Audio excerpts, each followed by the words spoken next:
Fingerprints and eye scans of every person in India are being gathered in the biggest biometric database in the world. More than 1.2 billion people's data will be on the system, which will give access to the welfare state. But opponents argue the scheme could be exploited by the Indian government. Alex Rossi reports from Delhi.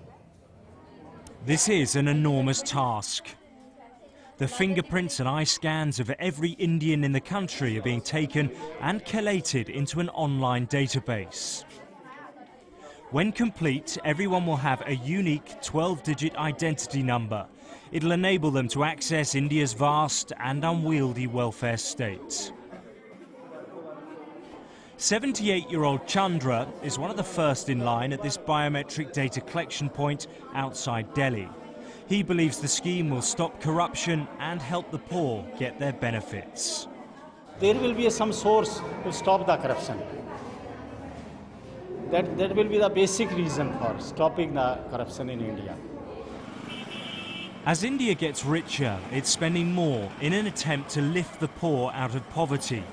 But much of the money is wasted or stolen by corrupt bureaucrats. This biometric scheme of identity proof will make theft by officials more difficult, according to the project organisers. There are a large number of Indians who don't have any form of identity whatsoever. So this is a way to include them into the society and give them the benefits. The second reason is to improve the efficiency and effectiveness of government spending on public welfare. The project will take at least 10 years to complete and will cost billions of pounds. But take-up has been impressive. 1 million people are now being processed at centres like this every day. Creating the world's largest biometric database is, of course, an enormous challenge in a chaotic country like India with a population of 1.2 billion people. In all, 2.4 billion irises will have to be scanned and 12 billion fingerprints will have to be taken.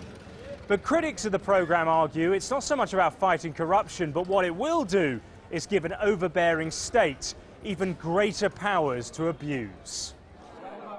Civil liberties groups claim gathering this information is an invasion of privacy.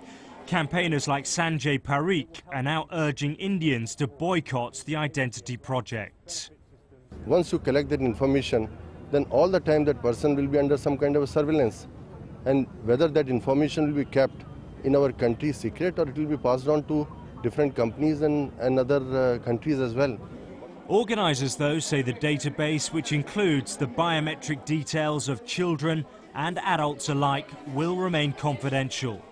And the benefits to citizens of a more efficient and less corrupt state far outweigh any concerns about intrusion.